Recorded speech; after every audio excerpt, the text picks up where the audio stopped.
Bonjour tout le monde. Imaginez que vous venez de donner naissance à un bébé précieux et vous remarquez une chimique dans l'air. Vous sentez une drogue brûlée et fumée dans l'hôpital où vous êtes avec votre enfant. Ce n'est pas une idée hypothétique. C'est ce qui est arrivé dans un hôpital ici en Colombie-Britannique selon le syndicat des infirmières. Il y a eu d'autres infirmières qui n'ont pas pu allaiter leur bébé parce qu'elles avaient respiré le fume de crack dans les hôpitaux. C'est presque impossible d'imaginer que ça arrive ici au Canada. Et c'est pas par accident, c'était permis. C'est ça le radicalisme de Justin Trudeau et les néo-démocrates. Parce que la décriminalisation des drogues dures et des armes aux hôpitaux était une décision partagée entre le gouvernement fédéral de Justin Trudeau et le gouvernement provincial des néo-démocrates. J'ajoute que le Bloc l'a appuyé 100%, cette idée radicale. Mais c'est juste un exemple qui illustre à quel point Justin Trudeau n'en vaut pas le coup, la criminalité et le chaos. Après 9 ans de Justin Trudeau, le coût de logement a doublé. Le loyer a doublé. Les paiements hypothécaires ont doublé. À Montréal, ils ont triplé ces prix-là et ces coûts sur le dos des Montréalais.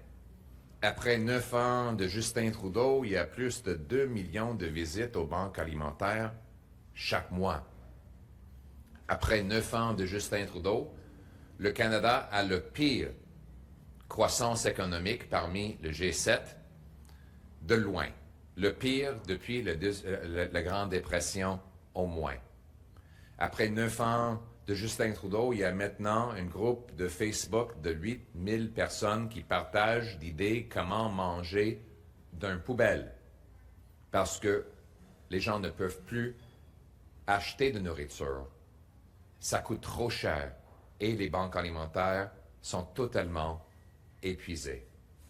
Après 9 ans de Justin Trudeau, on voit une hausse fulgurante dans la crime violente dans nos communautés. C'est à cause des politiques radicales qu'a imposé Justin Trudeau avec l'aide du Bloc. Après 9 ans de Justin Trudeau, la dette nationale est doublée et on dépense plus pour l'intérêt sur la dette nationale que sur la santé.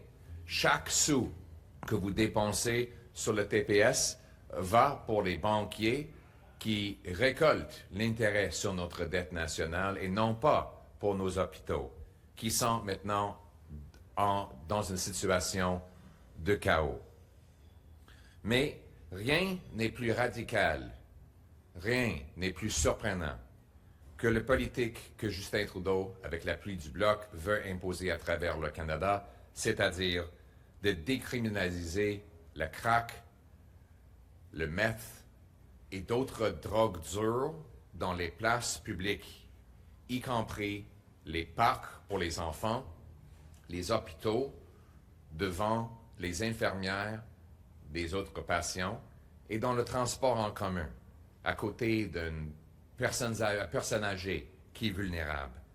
C'est ça le radicalisme total de Justin Trudeau.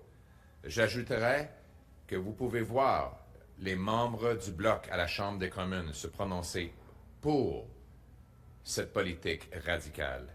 C'est seul le Parti conservateur de gros bon sens qui va empêcher ça en bannissant les drogues, en offrant le traitement pour la dépendance et en mettant des vrais criminels en prison. Aujourd'hui, nous agissons afin de protéger les Canadiens de cette politique radicale de Justin Trudeau, avec l'introduction de la loi sur la sécurité dans les hôpitaux, qui vise à tenir le crack, la méthamphétamine et les armes à l'écart des médecins, des infirmières et de patients. Après 9 ans de Justin Trudeau, on a vu le mort de 42 000 Canadiens à cause des surdoses de drogue. À Nanaimo, par exemple, on a vu une augmentation de 400% du nombre de décès par surdose au cours des 4 dernières années. Pourtant, Justin Trudeau, avec l'appui du Bloc, a autorisé la consommation d'opioïdes, de cocaïne, d'héroïne et de méthamphétamine dans les lieux publics tels que les hôpitaux et les parcs. Les résultats de cette expérience ont été catastrophiques. Le chaos et le désordre règnent librement dans les espaces publics de toute la Colombie-Britannique. Nos hôpitaux, autrefois sécuritaires, sont détruits par les criminels et les drogues dures. Le syndicat des infirmières de la Colombie-Britannique ont sonné l'alarme, affirmant que les patients et le personnel ont été exposés à des drogues illégales nocives. Le syndicat des infirmières de la Colombie-Britannique a également signalé que de la méthamphétamine a été fumée dans une unité quelques heures seulement après la naissance d'un nouveau-né. Dans le nord de la Colombie-Britannique, l'Agence de santé publique a publié une note de service demandant au personnel hospitalier d'autoriser les patients à apporter des couteaux et d'autres armes dans les hôpitaux. Assez, c'est assez. Les conservateurs de gros bon sens ne permettront pas cette expérience dévastatrice et radicale. On va l'empêcher et protéger nos hôpitaux.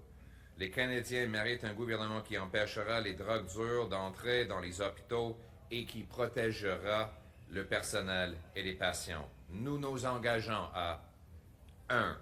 Créer une circonstance aggravante aux fins de la détermination de la peine si un criminel détient une arme dans un hôpital. 2. Mettre fin au pouvoir du ministre de la Santé d'accorder d'exemption en vertu de l'article 56 de la loi réglementant certaines drogues et d'autres substances si l'exemption permet aux gens d'utiliser des drogues illicites comme le fentanyl et la méthamphétamine dans les hôpitaux sans l'autorisation des professionnels comme les infirmières et les médecins. Adopter immédiatement le projet de loi C-321 du député conservateur de gros bon sens Todd Doherty, qui créera une circonstance aggravante pour les agressions commises contre des travailleurs de la santé ou des premiers intervenants. Pour être clair, l'interdiction ne s'appliquerait pas aux médicaments prescrits par des professionnels de la santé tels que les médecins et les infirmières. C'est une loi de gros bon sens pour empêcher le radicalisme de Justin Trudeau et le Bloc et pour, enfin, protéger nos hôpitaux. Après avoir gagné des élections prochaines, les conservateurs vont bannir les drogues. On va aussi investir dans le traitement pour tous les gens qui ont une dépendance et on va mettre des vrais criminels en prison. Finalement, si Justin Trudeau est réélu, il va décriminaliser les drogues dures à travers le Canada. Déjà, la mairesse de Montréal a indiqué sa volonté de décriminaliser l'usage des drogues dures dans les parcs, sur le transport en commun et dans les hôpitaux de Montréal. Justin Trudeau n'a pas fermé la porte. On sait qu'il va le faire. Il veut le faire à travers le pays, comme il a essayé de faire ici en Colombie-Britannique. Il faut mettre fin à ce radicalisme de Justin Trudeau et le remplacer avec le gros bon sens des conservateurs qui vont couper taxes et impôts, bâtir des logements, réparer le budget et stopper les crimes. Merci beaucoup tout le monde.